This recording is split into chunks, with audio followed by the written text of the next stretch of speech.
earthquake bar. The earthquake bar itself weighs 6 pounds, can hold up to 300 pounds. It's got a little fatter grip than conventional bar, and this is to help with stabilizing muscles, kind of rehab. So it has a different philosophy behind it. Loading it up, you're going to be using weight that's much lighter and not as stable. In another video, we'll go over on different ways to load it. So this is just a quick glance. So I got my weight on both sides of the band. Weight both sides of the band. Now when I do my movements with this, the weight's going to be unsteady. This is going to help build your stabilizing muscles. If you suffer from injuries and are looking to rehab, this is a great way to start. It's going to build all those little secondary muscles, and you can use this with exercises just like a normal bar, from squats, overhead presses, walks, bench presses.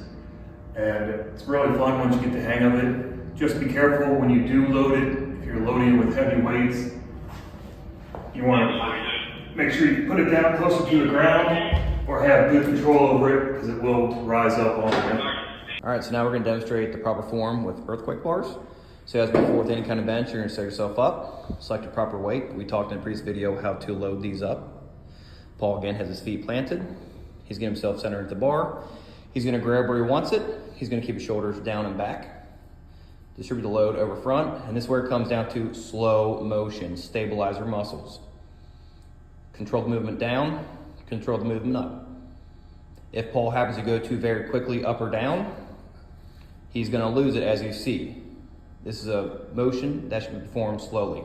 You're working on your stabilizing chest muscles and accessory muscles along with it. It also comes into play what kind of resistance bands you're using. If you use heavier, thicker ones, your weights won't bounce around as much. Use the green or lighter ones, your weight and bands will give more play into your motion. Choose your bands and your weights correctly according to what you're trying to bench. So speaking of the earthquake bar, we're going to show you some other examples that you can do with this. For one, you can do squatting. Same with squatting, you'd always set yourself up properly. You have our weights dangling on, and we have our safety bars. When it comes to this again, you need to be slow. Works on stabilizing muscles and accessory muscles all tied together. Slow, controlled movement. As Paul has his proper form up, he's going to his proper depth. Slow, controlled movements. Weights aren't bouncing around. He's going controlled and easy. If Paul decided to, once again, speed up his movement, he gets a lot more bouncing and he throws them off a little bit. Slow, controlled movements is best performed for the earthquake bar.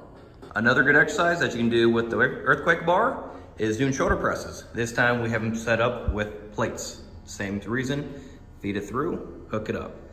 So when it comes to shoulder press, standing or sitting, same concept. It's get yourself in the proper form, which we'll talk about in later videos. Controlled, slow movements.